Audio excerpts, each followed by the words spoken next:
Welcome to learn express. My name is Gauri Shankar. So అయితే మీరు చాలామంది నాకు ఇన్స్టాగ్రామ్లో మెసేజ్ చేస్తున్నారండి, అన్న ఆర్పిఎఫ్ ఏఎల్పి చేసినట్లు ఆర్ఆర్బి ఆర్పిఎఫ్ మొన్న జరిగిన క్వశ్చన్స్ అవి చెయ్యన్నా అని చెప్పేసి. అయితే సో ఆర్పిఎఫ్లో జరిగిన క్వశ్చన్స్ అండి. సో ఇక్కడ మీరు చూసినట్లయితే టెస్ట్ డేట్ చూడండి ఇక్కడ. సో 2nd 12th month 2024లో అయిన షిఫ్ట్ ఇది. సో అయితే ఇక్కడ నేను పేపర్ డైరెక్ట్గా ఎక్స్ప్లెయిన్ చేసేద్దును, కాకపోతే ఇక్కడ తెలుగు లేదు. సో మన తెలుగు వాళ్ళ కోసం నేను ఏం చేశానంటే ఇక్కడ ఉండే క్వశ్చన్స్ అన్నీ కాపీ చేసి సో వాటిని తెలుగులోని నేను ట్రాన్స్లేట్ చేసుకొని సో దాన్ని ఒక పీడిఎఫ్ కింద కన్వర్ట్ చేసి సో అక్కడ ఎక్స్ప్లెయిన్ చేస్తున్నాను. సో ఇక్కడ మీరు చూసినట్లయితే ఇక్కడ డైరెక్ట్గా నేను ఎక్స్ప్లెయిన్ చేసేయచ్చు. సో ఇలా అయితే ఎక్కువ త్వరగా వీడియోస్ కూడా అప్లోడ్ చేయొచ్చు, కానీ తెలుగులో లేదు. సో పీడిఎఫ్ అనేది ఇంగ్లీష్లో ఉంది. అలాగే ఈ పీడిఎఫ్ మీకు కావాలనుకుంటే నేను టెలిగ్రామ్ ఛానల్లో పెడతాను. సో ఓకేనా. సో మ్యాథ్స్ అన్నీ ఒకచోటే ఉన్నాయి. సో మ్యాథ్స్ అన్నీ ఒకచోటే ఉన్నాయి కాబట్టి సో నేను మ్యాథ్స్ ఇవన్నీ కూడా తెలుగు అండ్ ఇంగ్లీష్ బోత్ లాంగ్వేజెస్లో ఇక్కడ నేను కన్వర్ట్ చేసి చూపిస్తాను. ఓకేనా. సో మీరు ఇప్పుడు అక్కడ ఏవైతే క్వశ్చన్లు చూసారో అవే క్వశ్చన్స్ని ఇప్పుడు నేను ఇక్కడ తెలుగు అండ్ ఇంగ్లీష్లో మీకు చూపిస్తున్నాను అనమాట. సో ఇక్కడే సాల్వ్ చేస్తాను. అండ్ అలాగే మొత్తం టోటల్గా నేను సాల్వ్ చేసిన పేపర్ అంతా చూడండి, ఏఎల్పికి సంబంధించిన పేపరు మొత్తం క్వశ్చన్స్ అన్నీ ఉంటాయి చూడండి. ఇవన్నీ కూడా ప్రీవియస్ ఇయర్ క్వశ్చన్స్ నేను సాల్వ్ చేసినవి, వీడియోస్లో సాల్వ్ చేసినవి. ఓకేనా.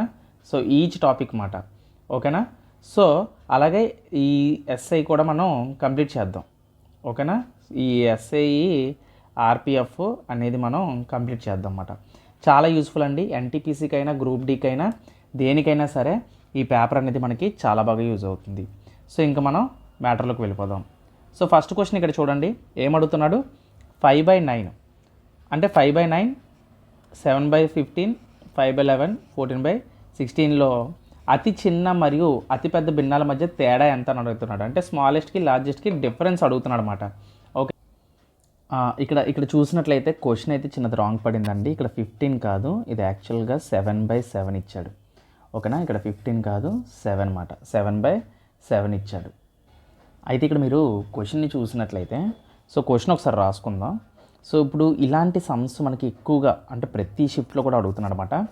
ఏమని 5/9, 7/7, ఓకేనా, 11/26, 14/16. ఓకేనా. ఏం కంగారు పడొద్దండి. క్వశ్చన్ నేను చెక్ చేసుకొని క్రాస్ చెక్ చేసుకొని క్వశ్చన్ కరెక్ట్గా వచ్చిందా లేదా టైపింగ్ అనేది చూసుకొని నేను మీకు చూపిస్తాను. రాంగ్ ఎక్కడ ఉండదు, మ్యాక్సిమం 99.9%. ఓకేనా. సో ఇక్కడ చూసినట్లయితే ఏమడుగుతున్నాడు? స్మాలెస్ట్ అండ్ లార్జెస్ట్ రెండు కనిపెట్టాలి మనం. సో స్మాలెస్ట్ లార్జెస్ట్ కనిపెట్టున్నప్పుడు ఇక్కడ చూడండి 7/7 అంటే ఏంటి? 7 క్యాన్సిల్ అయిపోతే 1 కదా 1 అంటే ఇక్కడ అన్ని డినామినేటర్లు చూడండి, న్యూమరేటర్ కన్నా డినామినేటర్ అనేది చాలా పెద్దది ఉంది. అంటే డినామినేటర్ చాలా పెద్దది ఉంది. అంటే డినామినేటర్ పెద్దది ఉంది అంటే దాని అర్థం ఏంటి? అన్నీ కూడా 0 పాయింట్లో వస్తాయి. అప్పుడు లార్జెస్ట్ అనేది ఏమవుతుంది? 7/7 కదా లార్జెస్ట్ అవుతుంది. ఓకేనా. ఇది లార్జెస్ట్. 7/7 అంటే దాని అర్థం ఏంటి? 1 మైనస్. ఇప్పుడు నువ్వేం చేయాలి? స్మాలెస్ట్ కనిపెట్టాలి. ఓకేనా. ఇప్పుడు నువ్వేం చేయాలి? స్మాలెస్ట్ కనిపెట్టాలన్నమాట. స్మాలెస్ట్ ఎలా కనిపెడతావు? క్రాస్ మల్టిప్లికేషన్ చేసే. 7 5s are 35, 9 3s are 63 అంటే 35 ఉంచుకొని ఇది తీసేస్తావు. ఇక్కడ చూడు 2 7s are 2 8s are అంతేనా. అంటే 7/8 అనేది మనం క్యాన్సిలేషన్ జరుగుతుంది కాబట్టి క్యాన్సిల్ చేసుకుని ఇంకా సింపుల్ చేసేసుకోవచ్చు. 11 8s are 88, 26 7s are అంటే 2 7s are అంటే ఏది చిన్నది వస్తుంది? 11/26 కదా. సో ఇప్పుడు ఈ రెండు మల్టిప్లై చేసి చూస్తే ఇక్కడ 99 వస్తుంది, ఇక్కడ చూస్తే 5 2s are 10 అంటే 100. అంటే ఇక్కడ ఏమవుతుంది? ఇది పోతుంది. అంటే మనకు మిగిలింది ఏంటి? 11/26 మాట. సో ఇప్పుడు 26లో నుంచి 11 తీస్తే మనకి ఎంత వస్తుంది? మనకి 15 వస్తుంది. 15/26. ఓకేనా. ఇక్కడ ఆప్షన్లో ఇవ్వలేదు, యాక్చువల్గా ఫస్ట్ ఆప్షన్లోనే అది పడాలి. సో ఇక్కడ ఆన్సర్ ఏంటంటే 15/26 మాట. ఓకేనా. సో అది ఆప్షన్ కూడా ఒకసారి చెక్ చేస్తాను, ఈ ఒక్క ప్రాబ్లంకి ఏమనుకోవద్దు. సో నెక్స్ట్ ప్రాబ్లం నుంచి నేను మీకు చూపిస్తాను. సో క్వశ్చన్ అర్థమైంది కదా. సో ఈ టైప్ ఆఫ్ క్వశ్చన్స్ అనేవి ఎలా సాల్వ్ చేయాలో మీకు అర్థమైంది కదా. సో ఇక్కడ మనం నెక్స్ట్ క్వశ్చన్ చూసినట్లయితే నెక్స్ట్ క్వశ్చన్లో ఏమంటున్నాడు? 3 వరుస నెలల్లో ఇంధన ధర 60%, 30%, 20% అయితే తగ్గుతుంది, కానీ 4వ నెలలో 60% పెరుగుతుంది అంటున్నాడు. 4వ నెలలో అయితే అసలు ధరతో పోలిస్తే 4వ నెలలో ఇంధన ధర పెరుగుదల తగ్గుదల శాతం ఎంత అంటున్నాడు. అంటే the price of fuel decreases by 60%, 30%, 20% in 3 successive months. But increase in 60% 4 month. What is the percentage increase or decrease in the price of the fuel in the 4th month as compared to its original price అని అడుగుతున్నాడు అనమాట.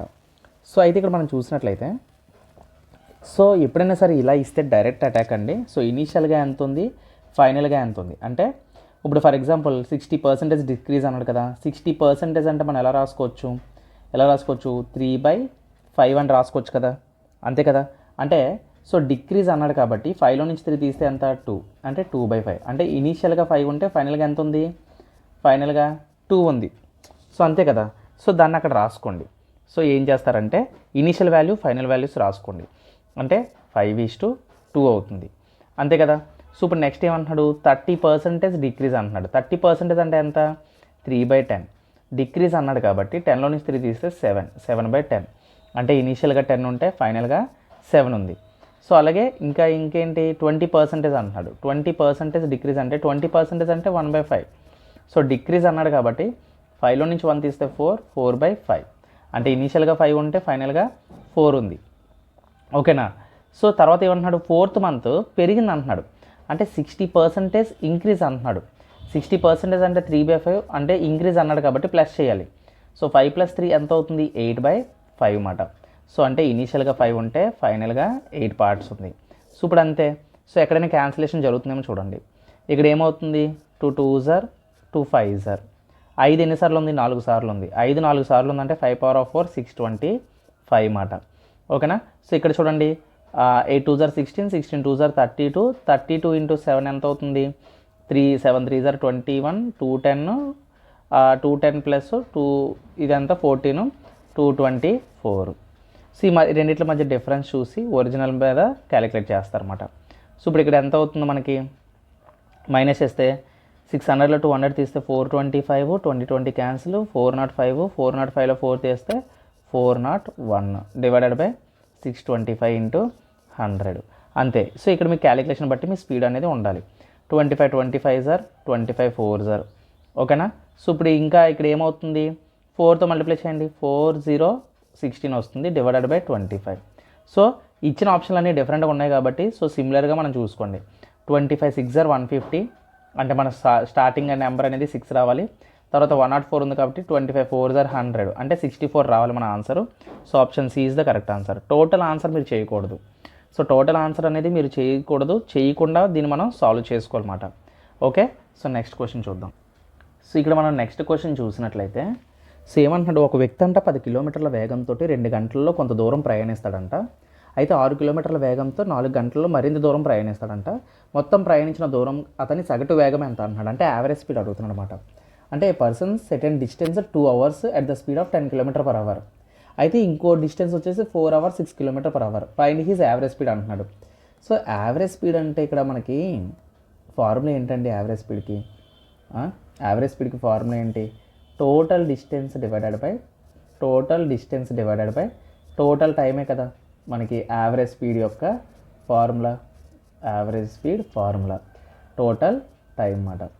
అయితే ఇక్కడ మీరు చూసినట్లయితే ఏమంటున్నాడు distance అంతా మనకు తెలియదు. సో డిస్టెన్స్ తెలియకపోతే మనకి ఏంటి స్పీడ్ ఇంటూ టైమే కదా. సో ఇక్కడ స్పీడ్ ఇచ్చాడు, అదే టైం ఇచ్చాడు, ఇక్కడ స్పీడ్ ఇచ్చాడు. సో అది ఎంత అవుతుంది 2 × 10 20 kilometers ప్లస్ అలాగే ఇక్కడ ఎంత 4 × 6 24 kilometers. రెండు కలిపితే ఎంత 44. టోటల్ టైం ఎంత 2 hours, ఇక్కడ 4 hours.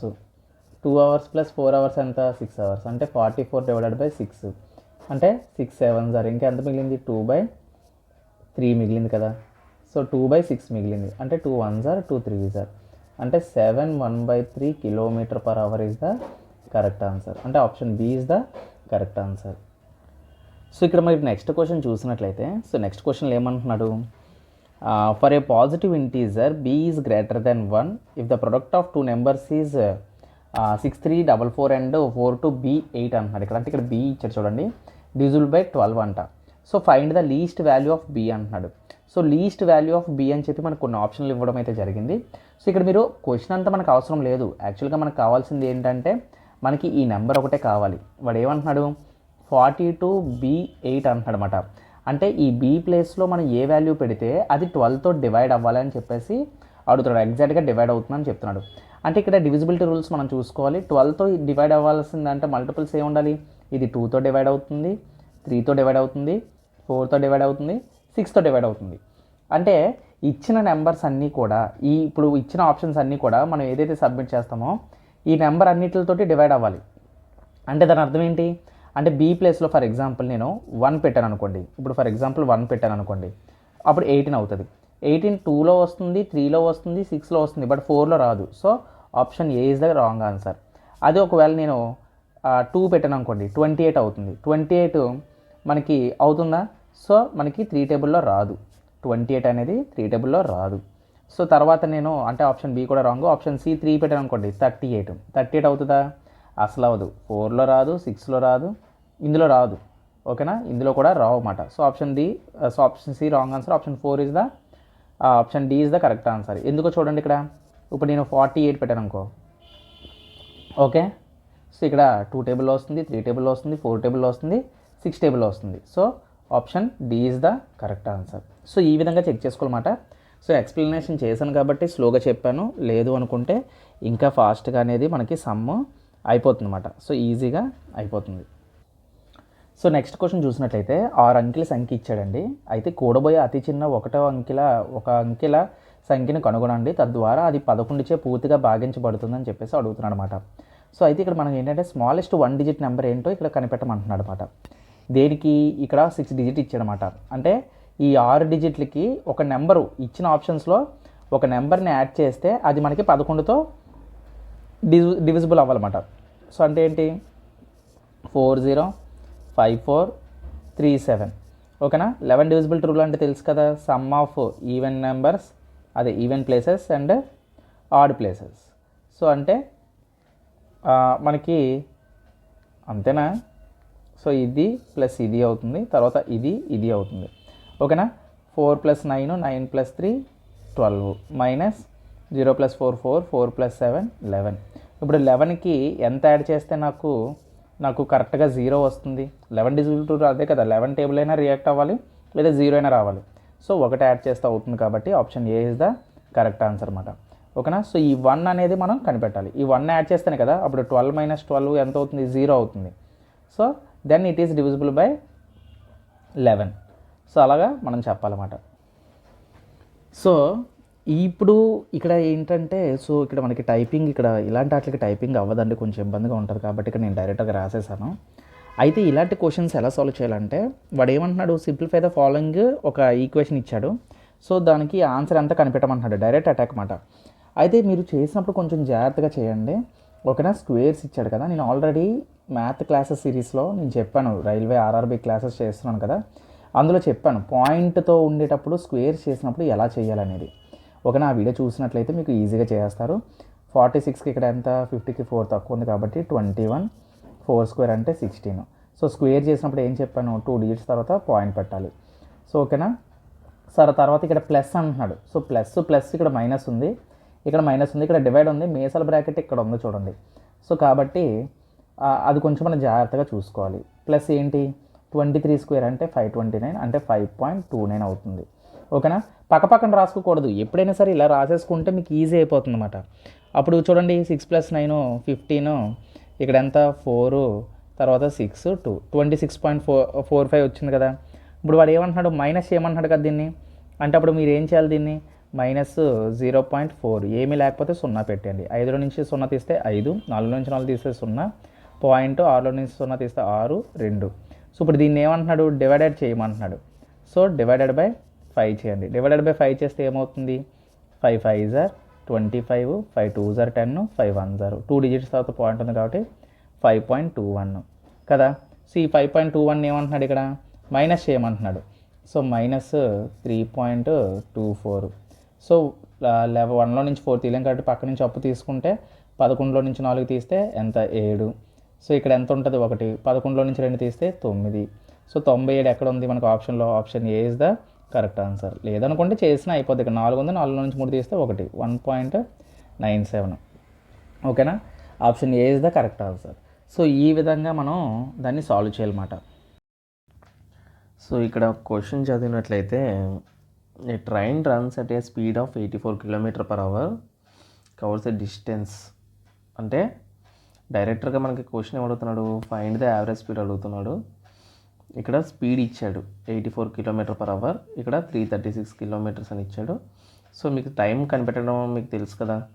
సో ఏంటి time formula, time equal to distance by speed అన్నమాట. సో అంటే ఇక్కడ మనం ఏం చేయాలి, 336 డివైడెడ్ బై 84, ఇక్కడ 4 ఉంది, ఇక్కడ 6 ఉంది కాబట్టి సో డైరెక్ట్గా మనం చెప్పచ్చు. సో 4 6 కాబట్టి 84 1s are 84 4s are అంటే ఇక్కడ 4 hours వచ్చింది. సో సిమిలర్గా ఇక్కడ చూసినట్లయితే 192 km 96 అంటే 192 డివైడెడ్ బై 96 అంటే చూడండి 96ని డబల్ చేస్తేనే 192 వచ్చింది. సో కాబట్టి 2 క్యాన్సిల్ చేస్తే 2 hours అన్నమాట. సో ఇప్పుడు మనకి ఫార్ములా ఏంటి, total distance by total time. 336 km 192 ఎంత అవుతుంది, 400 490 520 528 డివైడెడ్ బై 6 hours. సో అప్పుడు ఏమవుతుంది, 6 8s are 48 6 8s are. So option A is the correct answer. Okay, so ఆ విధంగా మనం ఫాస్ట్గా చేసుకోవాలన్నమాట క్యాలిక్యులేషన్ అనేది. సో ఇక్కడ మనం నెక్స్ట్ క్వశ్చన్ చూసినట్లయితే ఏమంటున్నాడు, ఇషిత అండ్ ఇషా, ఓకేనా, ఇషిత అండ్ ఇషా ఉన్నారంట. వాళ్ళు ఒక బిజినెస్లోని 31:23 రేషియోలో నిష్పత్తిలో వ్యాపారంలో పెట్టుబడి పెట్టారన్నమాట. సో అందుకే టోటల్ ప్రాఫిట్ వచ్చేసి 2646 వచ్చిందంట. అయితే difference between the profit and Ishita and Isha అని అడుగుతున్నాడు. సో డైరెక్ట్ అటాక్ చేసుకోవచ్చు దీన్ని. సో ఇద్దరు రేషియోస్ కలిపితే ఎంత, 31ని 23ని కలిపితే ఎంత, సో 54 కదా. సో 54 పార్ట్స్ మనకి ఎంత, 2646 అన్నమాట. అంటే దాని అర్థం ఏంటి, 1 పార్ట్ ఏమవుతుంది, 2646 డివైడెడ్ బై 56 అవుతుంది, ఇంటూ ఇది ఎంత అవుతుంది. సో డిఫరెన్స్ ఎంత, వీళ్ళిద్దరి మధ్య డిఫరెన్స్ ఎంత, 31కి 23కి డిఫరెన్స్ ఎంత, 8 పార్ట్స్ అంతే కదా. సో 8 పార్ట్స్ అంటే ఇంటూ 8 చేసేయండి, డైరెక్ట్ అయిపోతుంది అన్నమాట. సో ఇక్కడ మనం 2 టేబుల్తో కొంచెం సింప్లిఫై చేసుకుందాం. 2 2s are 4,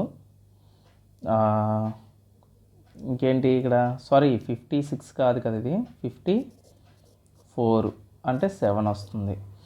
నెక్స్ట్ ఇక్కడ ఏంటి, 2 1s are 2 3s are 2 2s are and 2 3s are. So ఇక్కడ 7 ఉంది, ఇక్కడ 3 ఉంది అంటే లాస్ట్లో 9 వస్తుంది. ఓకే, ఇక్కడ 2 ఉంది, ఇక్కడ 13 ఉంది అంటే 2 4s are 8 అంటే 49. So 27 1s are 49s are. So 49 into 8, okay, 49 into 8 అంటే 8 9s are 72, 8 4s are 32, 39, 392 is the correct answer. ఓకేనా. సో ఆ విధంగా క్యాలిక్యులేషన్ అనేది చేయాలన్నమాట. సో అయితే ఇక్కడ నెక్స్ట్ క్వశ్చన్ మనం చూసినట్లయితే ఇక్కడ ఏమంటున్నాడు నెక్స్ట్ క్వశ్చన్లో, the population of A village was 1,30,000. అయితే ఇది ఇంక్రీజ్ అయిందంట 10% ఫస్ట్ ఇయర్లో, అయితే 25% in the second year increased. So అయితే పాపులేషన్ ఆఫ్టర్ 2 years ఎంత అని అడుగుతున్నాడు. సో ఇది కూడా డైరెక్ట్ అటాక్ అండి. సో మనకి షిఫ్ట్లో బాగానే అడిగాడు క్వశ్చన్స్. సో ఏంటంటే 1,30,000 రాస్తారు. సో 30,000 ఇంటూ 10% ఇంక్రీజ్ అంటున్నాడు. నేనేం చెప్పాను, ఇంక్రీజ్ అంటే 10% అంటే 1/10 అంటే దీన్ని ఎలా రాసుకోవచ్చు, 11/10 అని రాసుకోవచ్చు. అలాగే 25% అంటే 1/4 అంటే ఇంక్రీజ్ అన్నాడు కాబట్టి 5/4 అవుతుంది. సో అంటే 11/10 ఇంటూ 5/4 చేయాలన్నమాట. ఓకేనా. ఇప్పుడు క్యాన్సిలేషన్ అవుతుందేమో చూడండి, ఇక్కడ ఒక 0కి ఇది ఎగిరిపోతుంది, ఇక్కడ ఒక 0 ఎగిరిపోతుంది. So 4 1s are 4 3s are 12, 4 2s are 8, 4 5s are. So 3250 వచ్చింది. ఓకేనా. సో ఇప్పుడు చూడండి 11 టేబుల్తో మల్టిప్లై చేసినప్పుడు నేను ఏం చెప్పాను, 0 0 + 5 5, 5 + 2 7, 2 + 3 5. సో లాస్ట్లో 3 ఉంది, దీన్ని ఇంటూ 5 చేసేయండి. 0 5 5s are 25, ఓకేనా, 25, 5 7s are 35 37, 5 5s are 25 28, ఓకేనా, 5 3s are 15 17. So 178750, option D is the correct answer. ఓకేనా. సో అంటే క్యాలిక్యులేషన్ చేసినప్పుడు మనం ఏంటంటే యాక్చువల్గా నేను ఫుల్గా చేసేసాను. ఇక్కడ మీరు చూసినట్లయితే లాస్ట్లో ఒక 0.5 వచ్చింది కాబట్టి ఆప్షన్లో అదే ఉంది. అర్థమైందా మీకు? సో ఆప్షన్లో అదే ఉంది కాబట్టి మనం డైరెక్ట్గా అది పెట్టేయాలి. మొత్తం యాక్చువల్గా మల్టిప్లికేషన్ చేయకూడదు. సో మీకు ఆన్సర్ తెలియాలి కాబట్టి ఇక్కడ నేను మల్టిప్లికేషన్ అనేది పెట్టాను అనమాట. ఓకే. సో నెక్స్ట్ క్వశ్చన్ చూద్దాం. సో ఇక్కడ మనం నెక్స్ట్ క్వశ్చన్ చూసినట్లయితే ఇక్కడ ఏమంటున్నాడు, అన్మోల్ తన ప్రయాణాన్ని 10 గంటల్లో పూర్తి చేస్తాడంట. అంటే మొత్తం ప్రయాణాన్ని 10 గంటల్లో పూర్తి చేస్తాడు. అయితే అతను సగం దూరం 46 కిలోమీటర్ల వేగంతో వెళ్తే కిలోమీటర్ల పర్ వేగంతో వెళ్తే అయితే మిగిలిన దూరాన్ని 69 కిలోమీటర్ల పర్ గంటతో వేగంతో కవర్ చేస్తాడు.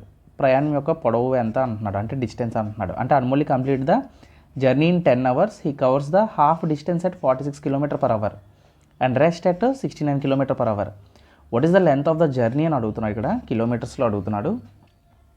సో కాబట్టి ఇక్కడ క్వశ్చన్ అనేది ఈజీయే. ఫస్ట్ ఆఫ్ ఆల్ స్పీడ్స్ ఇచ్చాడు మనకి.